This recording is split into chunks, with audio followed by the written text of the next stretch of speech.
Alors, je vais rebondir sur ce que tu viens de dire, Ilyes. C'est important que dans la partie placement, alors je ne sais pas si vous êtes familier avec cette terminologie, méditation analytique, méditation de placement, pas trop. La méditation analytique, c'est celle où on explore. On vient essayer de comprendre profondément, de générer la bienveillance. On peut se souvenir, on peut utiliser les citations. Le processus mental autorise toutes ces choses. On explore. Ce qu'on appelle la méditation analytique. On vient poursuivre le développement de la bienveillance à travers toute cette exploration. Et ça, on en a vraiment besoin. On ne peut pas faire que de la méditation de shamatha sur la bienveillance. On ne peut pas passer de «Oh tiens, j'ai un petit moment de bienveillance» à «Je me place sans plus analyser la bienveillance». Il faut qu'entre les deux, on cultive la bienveillance, mais en l'analysant. Mais ce qui peut arriver aussi, c'est qu'en faisant ça, on s'aperçoive que ça a tendance à un peu... ça donne la vigueur, on peut arriver à des conclusions, on peut sentir une forte bienveillance, mais ça peut aussi avoir tendance à tendre un peu. Et quand après on passe à la méditation de placement, on est simplement dans la bienveillance pour une personne, par exemple, on a tendance à avoir envie de continuer à injecter autant de tonicité, de vigueur, et de vouloir que l'expérience soit aussi intense. En fait, il y a beaucoup des expériences méditatives qu'on a de leur intensité qui sont de l'ordre de la méditation analytique. Elles ont une forte clarté, une forte intensité. Mais après, quand on passe à la méditation de placement, il faut accepter d'avoir une expérience un peu plus soft, un peu plus calme, plus feutrée, plus distant, plus floutée presque. Quoi que ça puisse vouloir dire, hein. Mais c'est-à-dire qu'on a moins une impression de la personne, la bienveillance qu'on a pour eux est peut-être pas de la même intensité, mais c'est pas grave. Parce que là, ce qu'on essaie de faire, c'est concentrer l'esprit, développer la stabilité.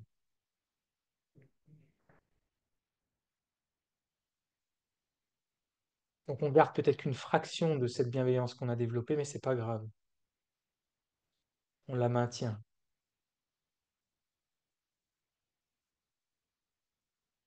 Et l'intérêt d'utiliser le souffle aussi, c'est que le souffle, c'est parfois un moyen plus manifeste de contrôler notre niveau de tension aussi. Parce que quand on est tendu dans l'esprit, qu'on est déconnecté de son corps, c'est parfois difficile de porter attention à la présence de la tension, de la Et quand on est assez soucieux de la manière dont on respire, on peut assez vite analyser que notre souffle il est devenu le souffle de... Ouais. Bon, c'est un peu caricatural, hein, mais il peut y avoir un peu de ça, hein. Et si on est très conscient de savoir comment je suis dans mon esprit, j'ai de la détente, comment je respire à ce moment-là, puisque l'esprit et la respiration sont corrélés, c'est une bonne manière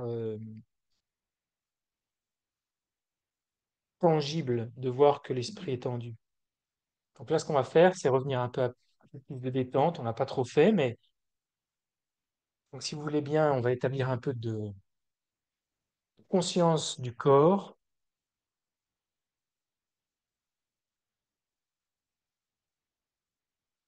Ce qu'on va faire, je pense qu'on peut prendre une bonne demi-heure.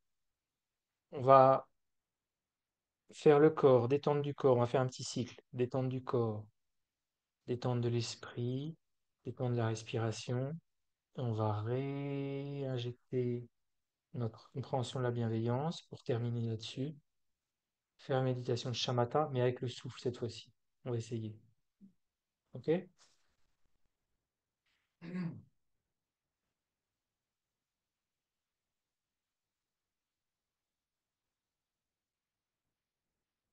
Donc là, on oublie pour quelques instants la bienveillance.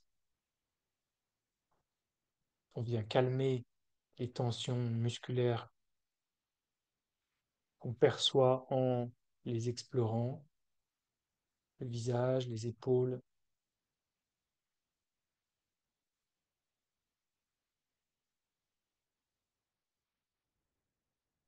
quand on les dissout, on vient les rendre symboliques. Cette petite dissolution de tension, de ok, c'est pas grave si j'arrive pas à générer de la bienveillance aujourd'hui, en tout cas où j'en ai pas l'impression, c'est pas grave, c'est un investissement à long terme.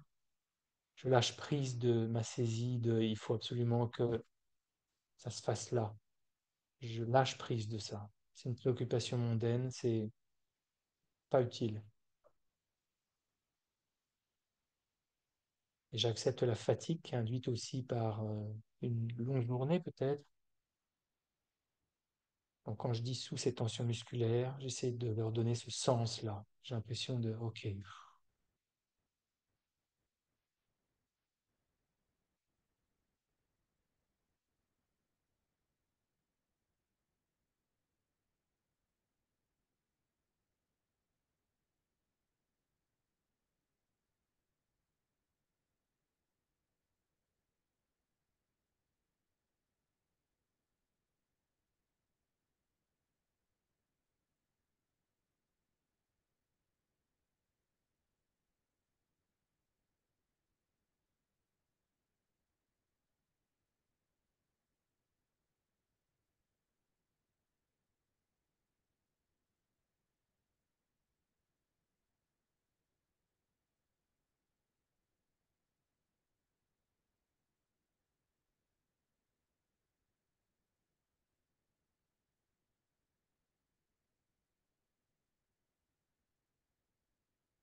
Et on s'autorise à venir se reposer dans l'immobilité du corps, cette immobilité qui n'est pas subie, mais qu'on vient affirmer. C'est par cette immobilité qu'on trouve l'espace pour observer notre souffle, notre esprit, pour se détendre, s'apaiser. On voit le côté positif de l'immobilité. Et sur l'expire, on vient s'y établir comme si on percevait une pesanteur accrue du corps, que le corps s'ancrait sur l'expire.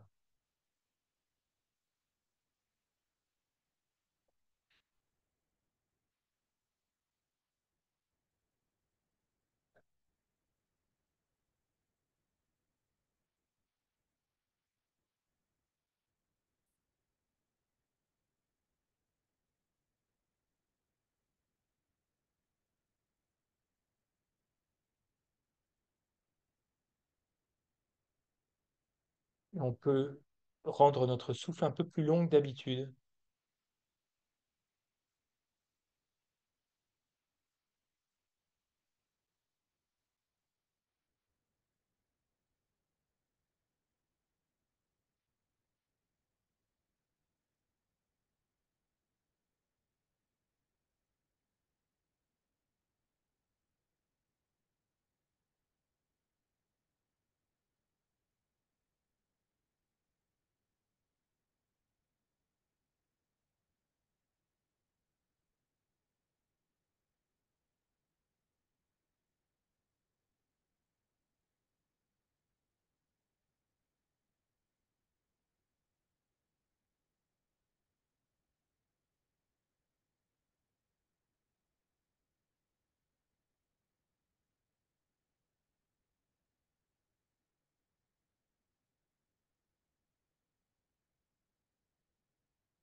C'est un peu comme si sur l'expire, on venait jeter de l'eau sur un moteur trop chaud.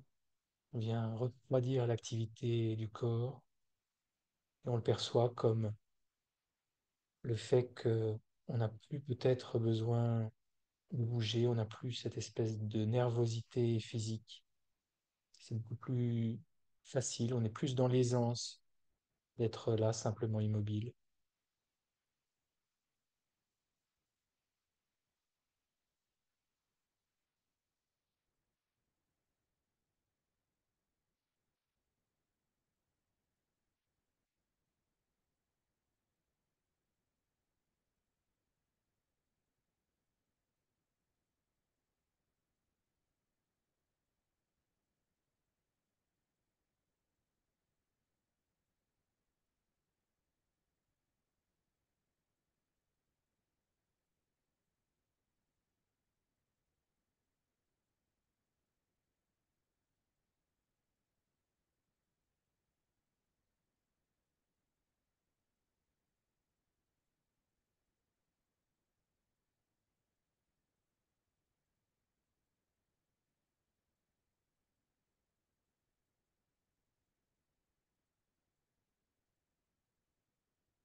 Et on calme l'activité du souffle.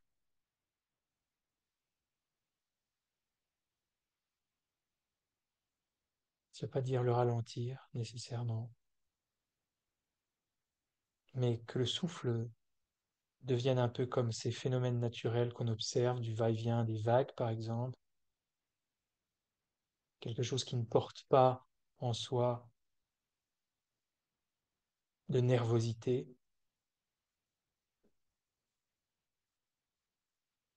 En tout cas, c'est la direction vers laquelle on va, calmement.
Encore une fois, sur l'expire, on peut sentir la pesanteur du corps, enfin, nécessairement pas, ou en tout cas, on essaie que ça induise pas de la léthargie du sommeil.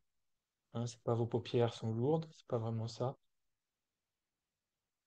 Mais on a ce qu'on appelle l'énergie de la terre, qui est une énergie qui nous donne l'impression d'aller vers le bas, qui ancre. On le sent particulièrement dans l'expire,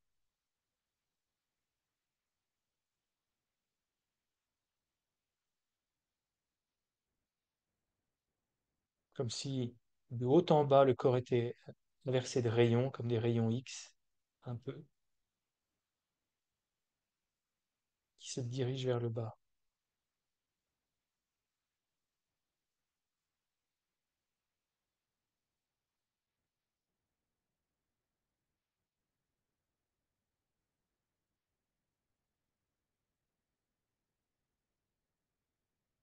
Installe un peu plus le corps dans son immobilité naturelle, essentielle même.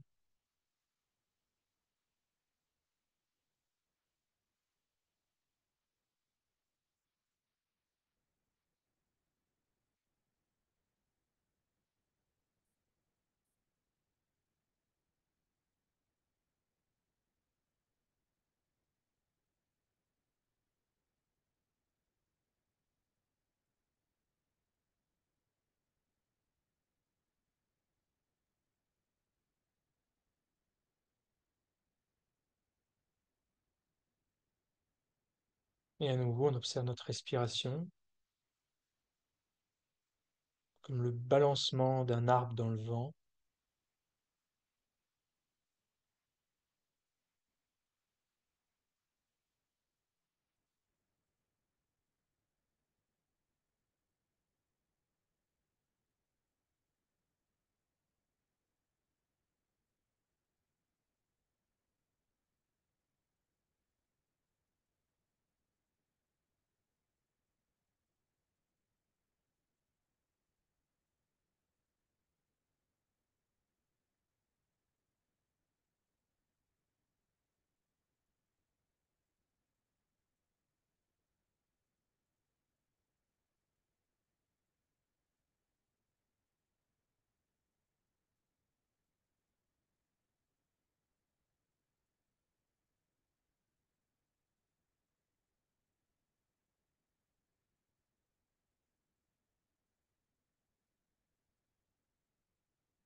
Et en maintenant, si possible, une qualité d'attention et de calme au corps, on peut, si on souhaite bouger quelques instants, si on veut rétablir notre posture, s'étirer quelques instants avant qu'on passe à la deuxième partie.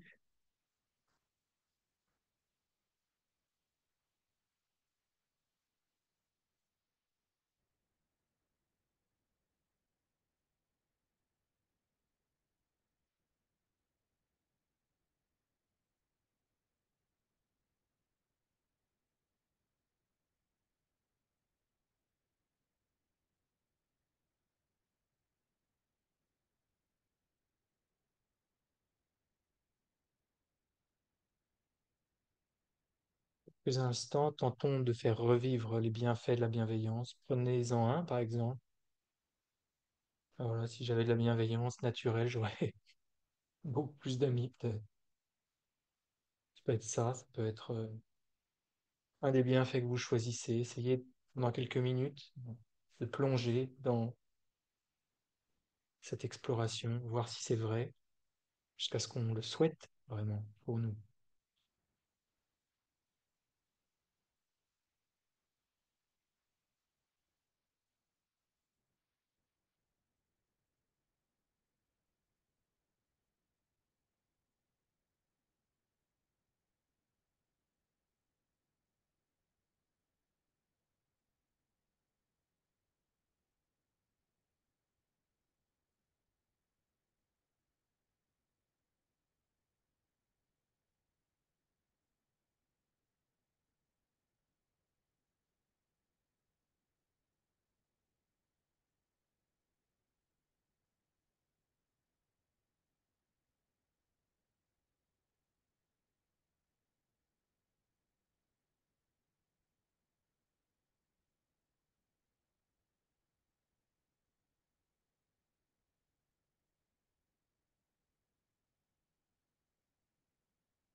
Maintenant, on peut explorer, reprendre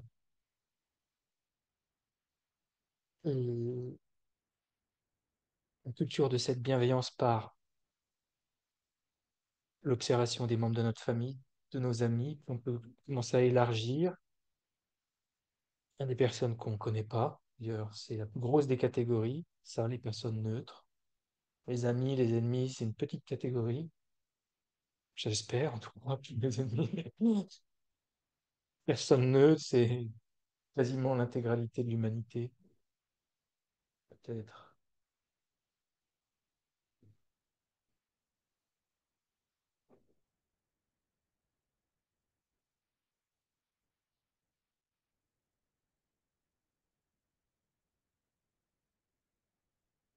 Et on peut le faire de manière géographique. Ça, dans les sutras, on dit à l'est, on commence, on peut faire à l'ouest, au nord. On peut faire par pays aussi. À vous de commencer à élargir un peu de cette bienveillance,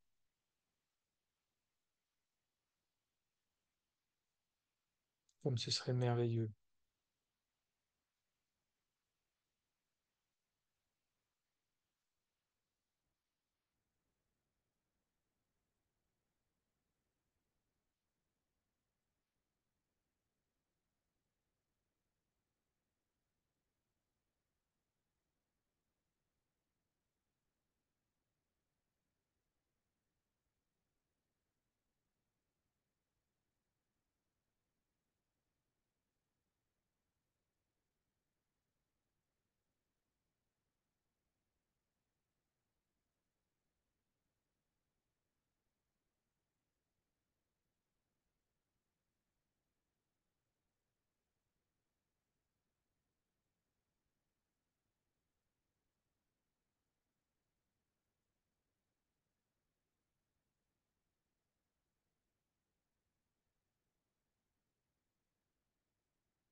On peut inclure les animaux aussi, si on le souhaite,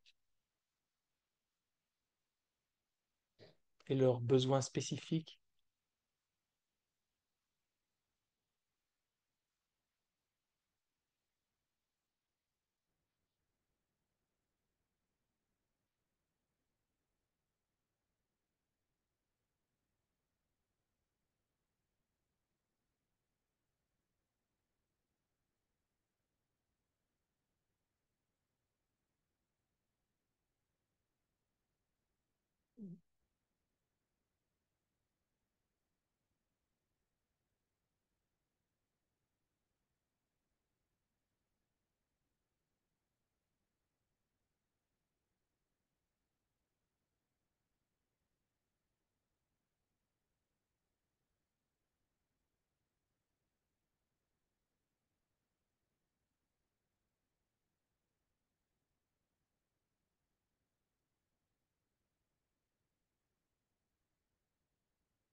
Comme ce serait merveilleux si je pouvais les aider, tous ces êtres, leur apporter ce dont ils ont besoin. On peut s'imaginer, voilà, si j'avais développé toutes mes qualités, je pourrais y arriver beaucoup plus facilement. Et on imagine, sur l'expire, venir donner à tous les êtres ce dont ils ont besoin. On peut commencer par, à nouveau, les membres de notre famille,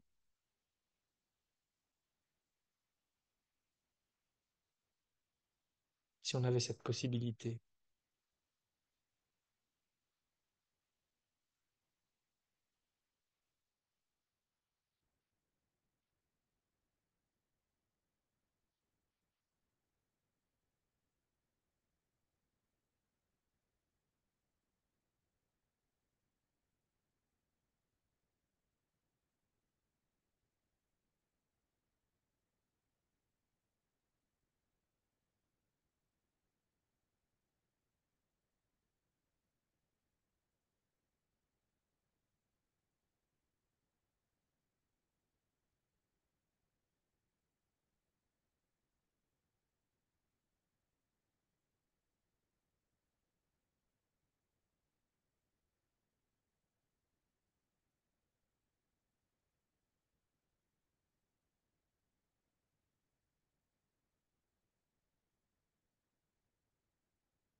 Maintenant, on peut essayer, si on le souhaite, de calmer cette exploration et simplement imaginer les êtres en face de nous.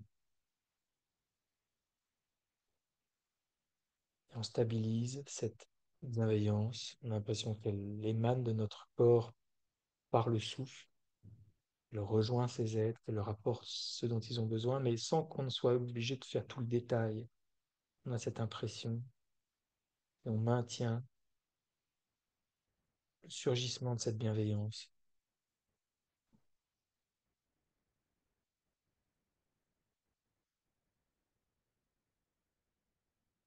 avec un souffle calme. De temps en temps, notre vigilance, elle peut observer la qualité du souffle et le maintenir en paix, serein autant que possible.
Maintenant, on imagine que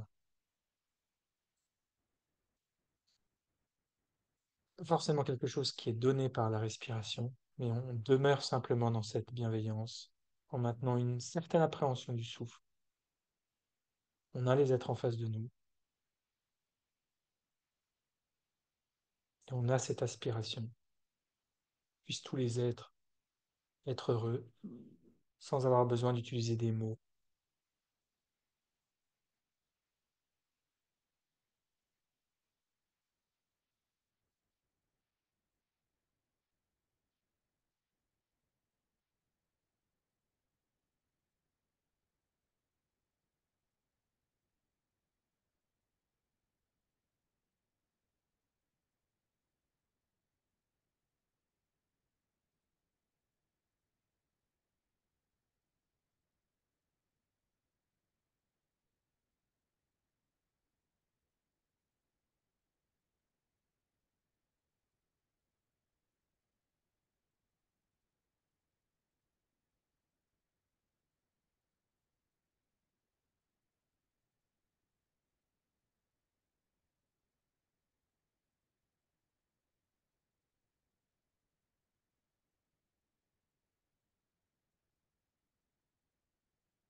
Alors un petit point de précision par rapport à ce que tu as dit tout à l'heure, Catherine.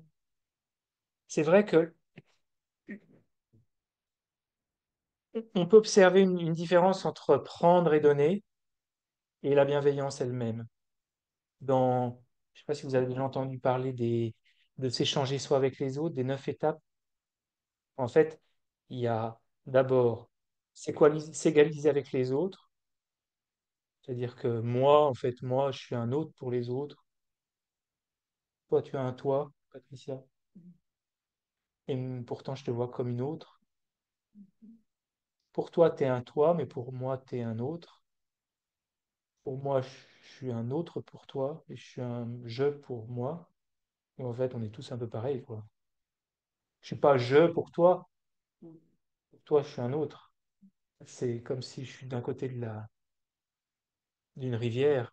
Le côté là, le côté je, on se dit, ouais, mais moi je suis un peu spécial quand même. Toi, tu es un autre. Moi, je suis un je. C'est pour ça que je fais autant attention à moi. C'est que moi, je suis un je, toi, tu es un autre. Mais en fait, ce je, il est simplement imputé parce que je suis de ce côté-là. Je suis pas un je pour tout le monde. On n'est pas dans l'entité d'être un je. C'est un petit peu. Ça prend comme support la vacuité, ça, hein. C'est très sensible. Je trouve ça génial, moi. C'est que le je, la sensation du je, elle est imputée par l'observateur qui est proche de lui, en fait. Mais pour toi, je suis un autre. Bref, c'est la première étape. La deuxième étape, c'est de voir les problèmes du chérissement excessif de soi. Troisième étape, de voir les bienfaits de chérir les autres. Ensuite, c'est de prendre la souffrance, donner les 3 types de générosité, le bien matériel, du dharma, l'offrande, la sécurité, etc. Donc ça, c'est pas à proprement parler la bienveillance, mais on le fait comme ça aussi. Il y a aussi de la bienveillance quand tu donnes comme ça. Mais c'est pas uniquement, on pourrait dire, la bienveillance. Compte après, une fois qu'on a échangé soit avec les autres, dans les autres étapes, il y a vraiment la bienveillance et la compassion. Parce qu'il y a comme une substance qu'on donne, alors que dans la bienveillance, c'est un souhait plutôt. Mais vous aurez remarqué peut-être que je n'ai jamais eu cette question, mais moi je me la pose souvent. Je me dis, mais ça crée une espèce de tension quand même quand on voit que les êtres n'ont pas le bonheur et qu'on continue à leur souhaiter qu'ils aient le bonheur, ça crée une tension, mais pas une tension négative, une tension dans le sens noble du terme. Ça crée un- un potentiel, un écart. Parce que plus je fais cette méditation, plus je souhaite aux êtres d'être heureux et plus je vois qu'ils souffrent. C'est vrai, hein? Plus on fait cette méditation-là, plus on leur souhaite d'être heureux alors qu'on réalise de plus en plus qu'ils souffrent. Et ben cette tension, elle est bénéfique. Parce qu'en fait, c'est parce qu'on voit cette tension qu'il y a un moment qu'on va se dire, OK, il faut que je passe à l'action. C'est une tension qu'on doit développer. C'est pas un problème de se dire, ouais, mais là, je suis en train de leur souhaiter, je suis en train de leur souhaiter, mais en fait, plus on leur souhaite, plus on réalise à ce moment-là qu'ils ne l'ont pas. Et c'est justement ça. Ça engage un mouvement intérieur qui ensuite va faire en sorte qu'on prenne la responsabilité personnellement de s'engager pour le bien des autres. C'est pas une tension problématique. Je sais pas si vous voyez le. Parce qu'on pourrait se dire, ouais, mais moi, je veux pas aller dans leur souhaiter le bonheur quand ils l'ont pas, parce que de toute façon, ils l'ont pas. Je veux pas vivre cette tension parce que ça peut être un peu désagréable, mais souvenons-nous que le bodhisattva, il trouve quand même que la souffrance, il est dit insupportable. En fait, je pense qu'elle n'est pas insupportable dans le sens de dramatique et déplaisante, mais faut pas la supporter dans le sens, il faut absolument que je fasse quelque chose. Ça. Donc cette tension qu'on génère, elle est normale, parce que c'est la tension qui va faire que ben, on va sortir de la méditation avec, je dirais, presque une forme de frustration bénéfique. On va se dire, ouais, mais attends, mais il faut que je fasse quelque chose maintenant. Je ne peux pas juste le vouloir dans la méditation. Il faut que ça s'exprime dans mon corps, dans mes paroles. On va avoir une tension d'insatisfaction bénéfique de se dire, il faut que je passe à l'action, il faut que je l'implémente dans ma vie maintenant, ça. C'est normal, cette tension, elle est bénéfique dans la pratique. Et ça, je ne l'ai pas souvent entendu articuler ça dans les textes.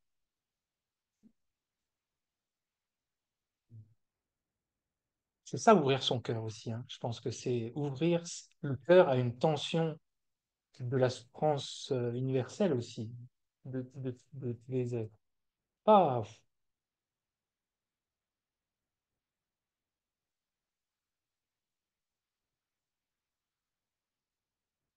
mais observer la souffrance ne veut pas dire nécessairement souffrir. Ça, c'est aussi une nuance, hein. Mais c'est sûr que ça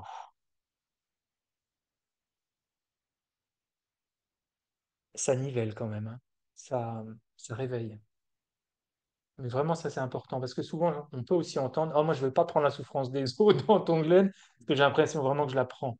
On ne peut pas prendre la souffrance des autres. On fait comme si.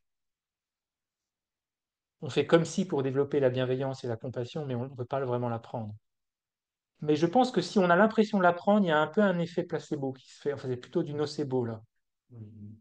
Ça peut avoir, je pense, des implications physiologiques négatives si on a vraiment l'impression qu'il se passe quelque chose. Moi, j'entends parfois des personnes qui me disent, je suis hyper sensible à la souffrance du monde. Et je répète à ces gens qu'en fait, on ne peut pas prendre la souffrance des autres. Mais par contre, nous, on peut être très réceptif que quand il y a la souffrance dans le monde, nous, on devient très déprimé aussi. Mais en fait, la souffrance, elle n'est pas transmise. C'est que nous, quand on voit la souffrance, bah, ça nous. Les gens qui travaillent dans le social aussi. Ah bah moi, je viens d'une après-midi au Resto du Cœur. Je suis complètement vidé. Je suis complètement vidé. J'ai plus du tout d'énergie. Ils m'ont plombé avec leur.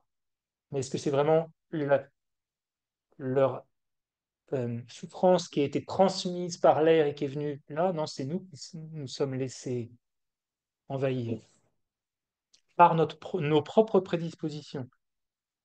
Et parce que c'est vrai, ça sert d'environnement, mais on ne peut pas transmettre. C'est important, ça.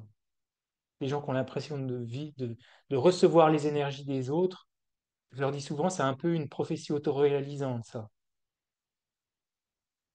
Plus on a l'impression, plus c'est vrai qu'en général, on se laisse paix par les autres. Mais c'est pas naturel, ça. C'est parce qu'on le croit que ça arrive comme ça. OK? Bon, il y aura encore plein de choses à dire hein, sur Shamatha,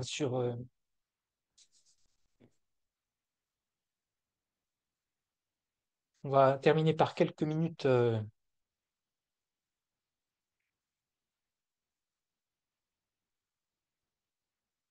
de réjouissance,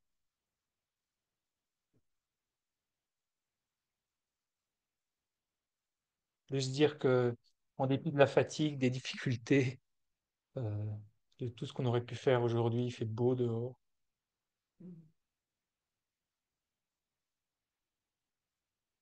On a pris le chemin de développer un esprit vaste,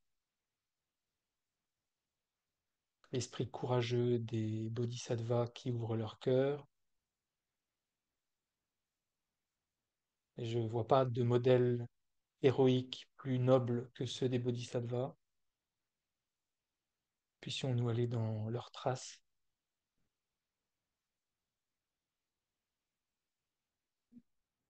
Et ce qu'on a fait aujourd'hui, ça va dans cette direction.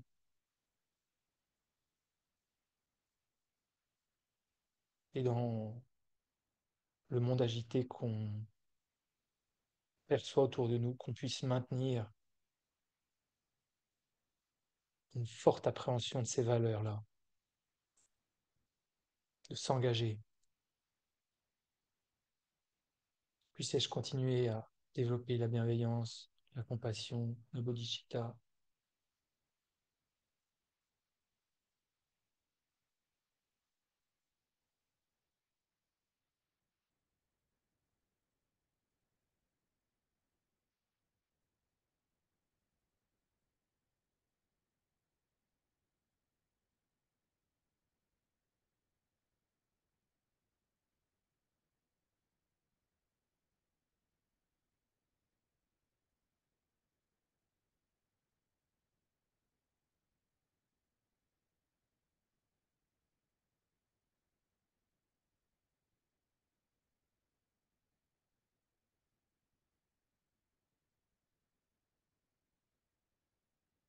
quelques instants encore, on peut essayer de demeurer à nouveau dans cette bienveillance.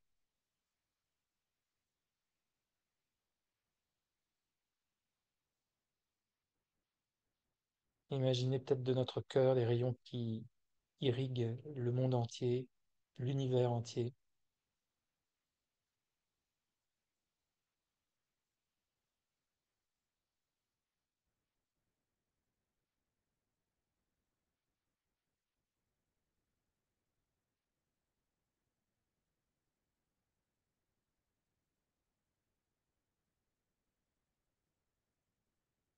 des rayons lumineux,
des rayons incommensurables,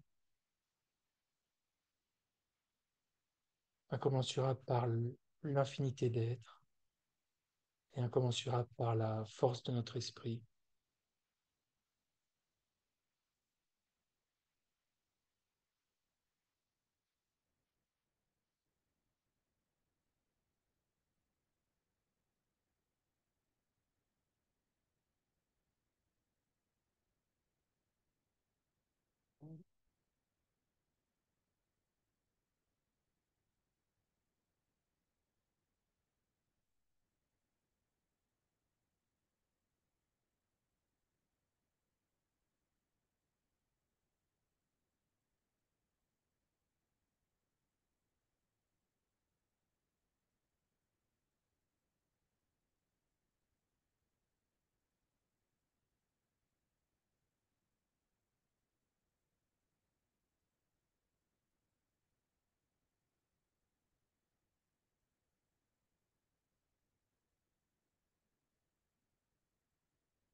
bientôt à poursuivre, à méditer.